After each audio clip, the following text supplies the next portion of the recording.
आखि चम चम चमकत रहे यार जदी निशाना धन्य धन्य हमनी के गरीब दुखिया बेसहाय के साथ में रहे वाला के बबुआ जेकर नाम लालू चाचा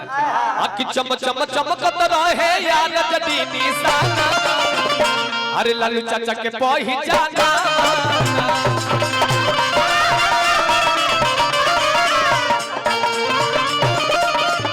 चम चम चमकत रहे यार जदी निशाना चाचा के पहचाना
ए बरहम बाबा से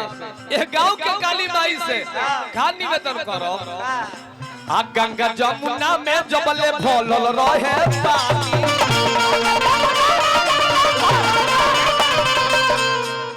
आहा हमनी के लालू चाचा के जे सारण से लड़तारी रोहिणी आचार्य जी अब वहां के तरफ से हजारों रुपया के पुरस्कार फेर है भैया दे डबल बा नारायण जी बनौला रहे ऐसे कहे आ गंगा जमुना में जबले भरल रहे पानी हमनी के लालू चाचा से निवेदन यह कर जब प्रभु जी से कि लालू चाचा अगर कुछ करब ना एक जगह अस्थिर बैठब न तो पूरे देश के कमान वहां के हथवे में बा हां भगवान रोहिणी ऐसा बेटी सबके देश आज अपन किरनी देखे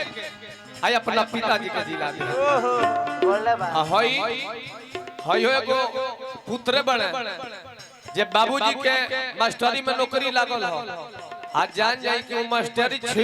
माने छीने खातिर अपना बाबूजी के खा गइले मोटरसाइकिल से मार देले कि बाबूजी मर गइले अपना भाई के 2 कट्टा खेत के आंखी में भाला मार दे रहा जान जाई कि वही दुर्गति कइले कजियो ना कइले जवान अपना बाबूजी के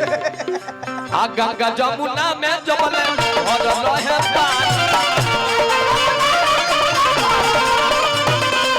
तबले हमरा लालू चाचा के रहे जिंदगानी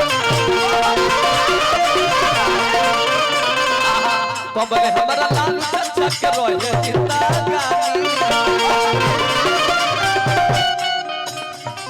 आखि चम चम चमकत रहो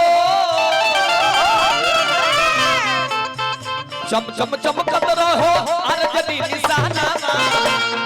हमनी के समय भइल बा एगो चैत गावे के बा लास्ट मुंह में उड़ान बोले के बा सब लोग बैठल बा काहे खाती वही खाती त लालू चाचा के पहचाना